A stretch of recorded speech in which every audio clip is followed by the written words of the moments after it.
చంద్రబాబు నాయుడు తాను మొదటి నుంచి కూడా చెప్పేవన్నీ కూడా చాలా హైలో చెబుతుంటాడు. చేసిన పనులన్నీ కూడా తన ఖాతాల్లో వేసుకుంటుంటాడు. ఆంధ్రప్రదేశ్లోనే కాదు, అసలు దేశంలోనే ఇంతకన్నా పెద్ద రాజకీయ నాయకుడు లేడు అనేటట్టుగా తన రాజకీయ మాటలు, వాక్చాతుర్యం ఉంటుంది.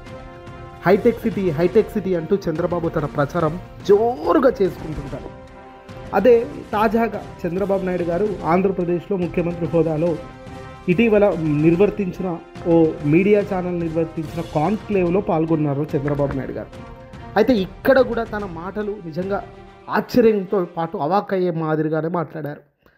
తాను అంటేనే ఒక విజన్ అని, తాను చెప్పిందే జరుగుతుందన్నట్టుగా, రాబోయే కాలంలో ఏం జరుగుతుంది, ప్రస్తుతం తాను గడిచిన కాలంలో ఏం చేశాననే అంశాలు తాను చెప్పే కార్యక్రమంలో హైదరాబాద్ తానే నిర్మించానని, ఈరోజు హైదరాబాదు రాష్ట్రం మొత్తం తెలంగాణ రాష్ట్రానికి ఒక పెద్ద హబ్గా మారిందంటే అది నా ఘనతే అని, ఏకంగా హైదరాబాద్తో పాటు ఎయిర్పోర్ట్ను కూడా తానే నిర్మించానని, ఎయిర్పోర్ట్ తాను నిర్మించేటప్పుడు జరిగిన అందరూ తనను నవ్వారని, తనను ఏదో దారుణంగా చూశారని, కానీ ఈరోజు హైదరాబాద్లో ద బెస్ట్ ఎయిర్పోర్ట్ ఇచ్చాము, 2 తెలుగు రాష్ట్రాల్లోనే అతిపెద్ద ఎయిర్పోర్ట్గా హైదరాబాద్ ఎయిర్పోర్ట్ ఉందంటూ ఇలా రకరకాలుగా ఆయా మీడియా కాన్క్లేవ్లో చంద్రబాబు పాల్గొని మాట్లాడిన మాటలు నిజంగా విన్నప్పుడు ఆశ్చర్యం కలిగింది.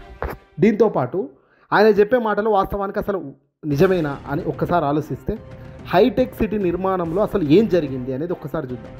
ఆంధ్రప్రదేశ్లో హైటెక్ సిటీ ఒక చంద్రబాబు నాయుడు వల్లే వచ్చిందనేది చాలా చాలా కరెక్ట్ కాని మాట అనేది మా నుంచి వచ్చే అభిప్రాయం. ఎందుకయ్యా అంటే, ప్రాథమికంగా 1980లో నందమూరి తారక రామారావు గారు అంటే ఎన్టీఆర్ గారు ముఖ్యమంత్రి హోదాలో ఉన్నప్పుడే హైదరాబాద్ను ఆధునిక నగరంగా మార్చాలనే ఆలోచన ఆయన మొదలుపెట్టారు.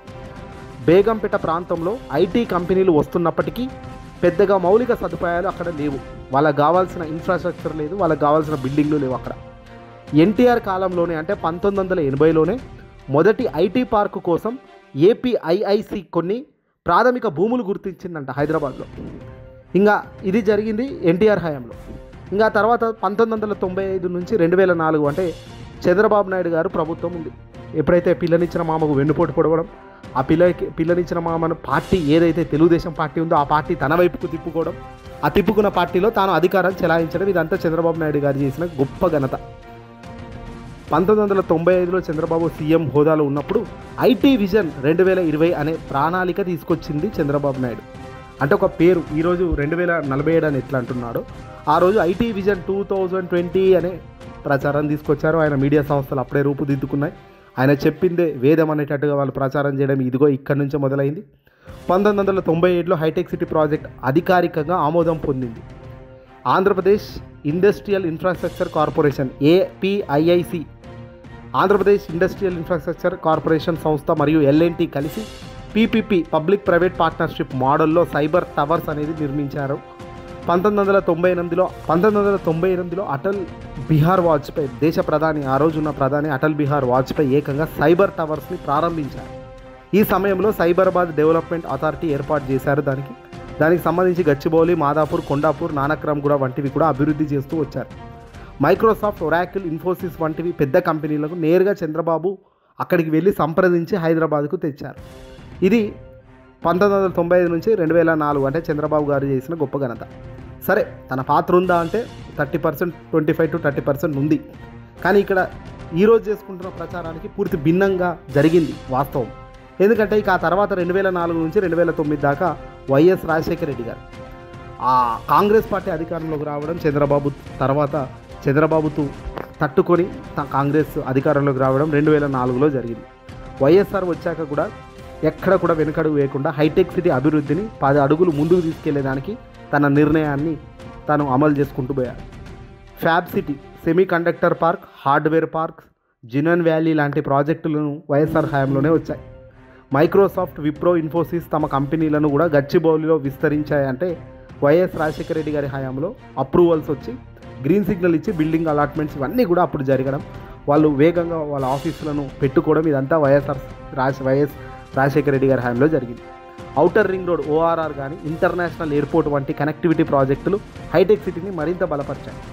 ఔటర్ రింగ్ రోడ్ ఓఆర్ఆర్ అనేది వైఎస్ రాజశేఖర రెడ్డి గారి హయాంలోనే రూపురేఖలు పడ్డాయి. వైఎస్ఆర్ మరణం తర్వాత, హఠాత్తు మరణం తర్వాత కె రోషయ్య గారు కొద్ది కాలం అధికారంలో ఉన్నారు. 2009 నుంచి 2014 అంటే ఈ టైం మొత్తం కూడా ఇక రోషయ్య కిరణ్ కుమార్ రెడ్డి చేతిలోనే ఉంది ప్రభుత్వం. కిరణ్ కుమార్ రెడ్డి ముఖ్యమంత్రిగా ఉన్నప్పుడు కూడా హైటెక్ సిటీ ప్రాజెక్టులు కొనసాగాయి. ఫైనాన్షియల్ డిస్ట్రిక్ట్ నానక్రామ్ కూడా, SEZ parks, Waverock, DLF IT park ఈ సమయంలోనే అభివృద్ధి చెందాయి. ఈరోజు మనకు గొప్పగా కనబడుతున్న ఇవన్నీ కూడా అభివృద్ధి చెందే మెయిన్గా ఏంటంటే వైఎస్ రాజశేఖర రెడ్డి గారి హయాంలో, అలాగే కె రోషయ్య అండ్ కిరణ్ కుమార్ రెడ్డి గారు అంటే 2009-2014 కాలంలో కూడా ఇవన్నీ కూడా వేగంగా అభివృద్ధి చెందేందుకు వీళ్ళు కూడా వాళ్ళ వంతు సహాయం చేశారు, వాళ్ళ వంతు కష్టం పడ్డారు. అక్కడే కిరణ్ కుమార్ రెడ్డి, రోషయ్య వచ్చినప్పుడే గూగుల్, అమెజాన్, ఫేస్బుక్ వంటి అతిపెద్ద కంపెనీలు హైదరాబాద్లో ఆఫీసులు ఏర్పాటు చేయడం కూడా ప్రారంభమయ్యాయి. తెలంగాణ రాష్ట్రం ఏర్పడిన తర్వాత ఆ రాష్ట్రం విభజన జరగడం 2014లో, ఆ తర్వాత కేసీఆర్ ప్రభుత్వం అధికారంలోకి రావడం మనం చూసాం. ఇక 2014 నుంచి 2023 దాకా కేసీఆర్ తన పరిపాలనలో హైదరాబాద్ నడిచింది, తెలంగాణ రాష్ట్రం అంటుంది. 2014లో తెలంగాణ రాష్ట్రం ఏర్పడిన తర్వాత కె చంద్రశేఖరరావు సీఎం హోదాలో హైటెక్ సిటీని తెలంగాణ ఐటీ హబ్గా మరింత ప్రోత్సహిస్తూ భారీ స్థాయిలో ఆయన ముందుకు తీసుకెళ్లారు.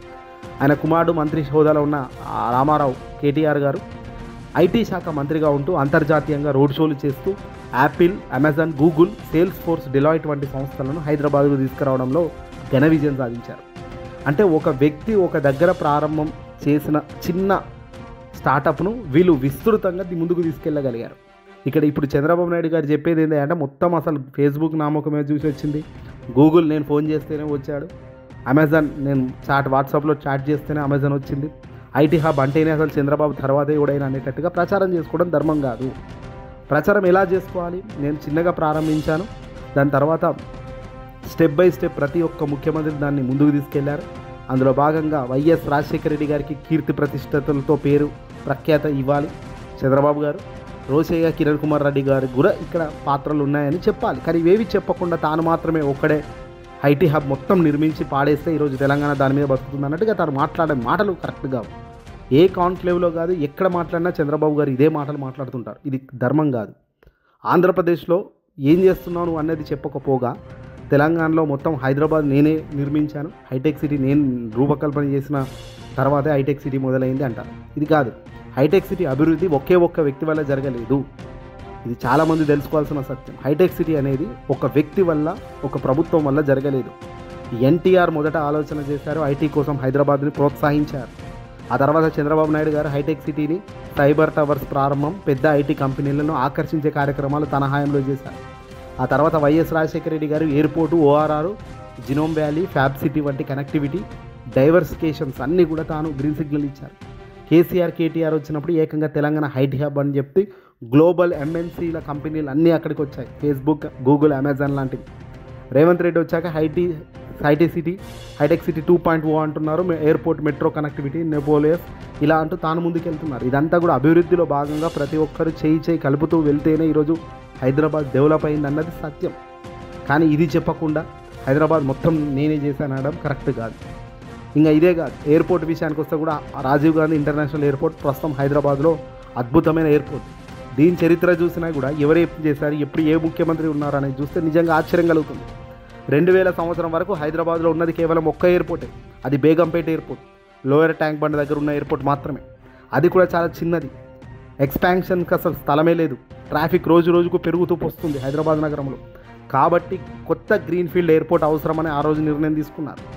చంద్రబాబు నాయుడు గారి కాలంలోనే ఇది 1995-2004లో, 1999లో చంద్రబాబు గారు శంషాబాద్ని కొత్త ఎయిర్పోర్ట్ కోసం ఎంపిక చేశారు. ఆ శంషాబాద్ ప్రాంతంని ఎంపిక చేసింది చంద్రబాబు గారే. భూముల సేకరణ దాదాపు 5,400 ఎకరాల భూమి కోసం 1999 నుంచి 2001 మధ్యలో ప్రభుత్వం భూసేకరణ చేపట్టింది.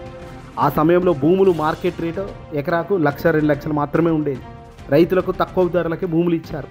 ప్రాజెక్టు భూములు జిఎంఆర్ గ్రూప్, ఎయిర్పోర్ట్స్, అలాగే అథారిటీ ఆఫ్ ఇండియా పలు కంపెనీలు అన్నీ కలిపి పబ్లిక్ ప్రైవేట్ పార్ట్నర్షిప్తో కలిపి ఈ ఎయిర్పోర్ట్ను నిర్మించడానికి ఏర్పాటు చేశారు.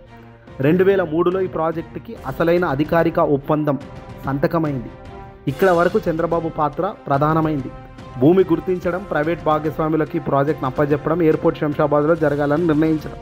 ఇంకా తర్వాత మొత్తం కూడా 80% నిర్మాణం జరిగింది ఎక్కడ, మొత్తం ఫినిష్ అయ్యి ప్రజల వద్దకు వచ్చింది ఎక్కడి నుంచి అంటే కాంగ్రెస్ పార్టీ అధికారంలో ఉన్నప్పుడు. నిజంగా చంద్రబాబు నాయుడు గారే తానేం చేశానంటే చంద్రబాబు చేపట్టిన ప్రతి ఒక్క దానికి కాంజుగేటివ్గా ప్రతి ఒక్క ముఖ్యమంత్రి దాన్ని ప్రోత్సహించడం వల్ల ముందుకెళ్ళింది అనేది సత్యం. ఈరోజు చంద్రబాబు గారు తీసుకున్న భూములను ఇతర ముఖ్యమంత్రులు వేరే వాళ్ళు కనుక తీసుకోకుండా పోతే ఈరోజు ఆ ప్లేస్లో అసలు అది ఉండేదే కాదు. కానీ ఇక్కడ ఏ పార్టీకి సంబంధించిన వ్యక్తులైనా, కాంగ్రెస్ పార్టీకి సంబంధించిన వ్యక్తులైనా ఎవరు కూడా చంద్రబాబు గారు తీసుకున్న డిసిషన్ని గౌరవిస్తూ వాళ్ళు కూడా అదే దాంట్లో ఇంకా ముందుకు అడుగులు వేస్తారు. అందులో భాగంగానే ఈరోజు డెవలప్మెంట్ కనబడుతుంది. 2004లో కాంగ్రెస్ అధికారంలోకి రావడం, అప్పటికే ప్రాజెక్టు భూములు సేకరించబడి పీపీపీ కాంట్రాక్టులు కుదిరి ఉన్నాయి. 2005లో వైఎస్ఆర్ ప్రభుత్వం ఎయిర్పోర్ట్ ఫౌండేషన్ స్టోన్ పెట్టారు. 2005 నుంచి 2008 మధ్యలో నిర్మాణం సాగించారు. మొత్తం ప్రాజెక్టు ఖర్చు దాదాపు ఆనాడు 2500 నుంచి 3000 కోట్లు పెట్టారు. 2008 అంటే దాదాపు 3-4 సంవత్సరాల తర్వాత ప్రధాని మన్మోహన్ సింగ్ అధికారికంగా రాజీవ్ గాంధీ ఇంటర్నేషనల్ ఎయిర్పోర్ట్ను ప్రారంభించడం జరిగింది, సేవలు అందించడం జరిగింది. ఈరోజు హైదరాబాద్లో ద బెస్ట్ ఎయిర్పోర్టు, దేశంలోనే అతిపెద్ద లార్జెస్ట్ ఎయిర్పోర్టుగా, అంతర్జాతీయంగా అవార్డులు పొందిన ఎయిర్పోర్టుగా, ఏషియాలో బెస్ట్ ఎయిర్పోర్టుగా కూడా ఈరోజు హైదరాబాద్ రాజీవ్ గాంధీ ఇంటర్నేషనల్ ఎయిర్పోర్ట్ నిలబడింది. సరే, దీంట్లో చంద్రబాబు పాత్ర ఏమీ లేదా అంటే ఉంది. కానీ చంద్రబాబు మొత్తం నేనే చేశాను అనే క్రెడిట్ దక్కించుకోవడంలో ఫెయిల్. అలా దక్కించుకోవాల్సిన అవసరం తనకు లేదు. ఎందుకంటే వైఎస్ రాజశేఖర రెడ్డి గారి కాంగ్రెస్ పార్టీ హయాంలో తాను పూర్తిగా 100% అక్యురసీతో తాన్ని భూములు సేకరించిన భూములను కానీ పీపీపీ కాంట్రాక్టులు కుదిరి ఉన్న వాటిని అన్నిటినీ కూడా ఆమోదించడంలో కూడా తన గొప్పదనం ఉంది కదా. ఆ తర్వాత తాను ఫౌండేషన్ స్టోన్ వేసి తనకు బడ్జెట్ కేటాయించి తనను ముందుకు తీసుకెళ్ళి దాన్ని ఫినిష్ చేసే సత్తా రాజశేఖర రెడ్డి కాలంలో జరిగిందంటే అతి తక్కువ కాలంలో తాను నిర్మించడం, అది కూడా ఇవన్నీ కూడా చంద్రబాబు సరే ప్రారంభించిన వాటిని అన్నిటి కూడా నేనే ప్రారంభించాను, నేనే విసిరాను అంటే కరెక్ట్గా. అప్పటి రైతులు ఇచ్చిన భూములు ఇప్పటికీ 2025తో పోలిస్తే ఎకరాకు 10-15 వేల కోట్లు విలువ వస్తున్నాయి. ఇక్కడ కూడా ఎవరి పాత్ర ఉందంటే హైదరాబాద్ అంటే ఎన్టీఆర్ 1980లో హైదరాబాద్ను విమానయాన హబ్గా మార్చాలని మొదట ఆలోచన చేసింది కూడా ఇక్కడ ఎన్టీఆర్ గారే. చంద్రబాబు 1999, 2004 శంషాబాద్లో ఎయిర్పోర్ట్ ప్రాజెక్ట్ ఫైనలైజ్ చేసి భూములు సేకరించి జిఎంఆర్కు అప్పగించడం మాత్రమే చంద్రబాబు చేశారు. యాక్చువల్ కన్స్ట్రక్షన్ మొత్తం జరిగింది, ఎయిర్పోర్టు ఆపరేషనల్కి వచ్చింది మొత్తం వైఎస్ఆర్ గారి హయాంలో. ఆ తర్వాత ఎయిర్పోర్ట్ విస్తరణ, కొత్త టెర్మినల్, కార్గో విస్తరణ ఇవన్నీ కూడా అడిషనల్గా కేసీఆర్ హయాంలో వచ్చాయి. ఇప్పుడు ప్రస్తుతం ఎయిర్పోర్ట్ మెట్రో నిర్మాణం అంటూ రేవంత్ రెడ్డి అంటున్నారు. ఇది ఎక్కడి దాకా పోతుంది అనేది చూడాలి.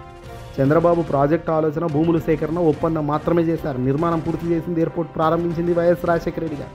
కానీ ఈరోజు వైఎస్ రాజశేఖర రెడ్డి గారిని దాటి మారి చంద్రబాబు హైటీ హబ్ తెచ్చాడు, చంద్రబాబు సిటీని మొత్తం డెవలప్ చేశాడు.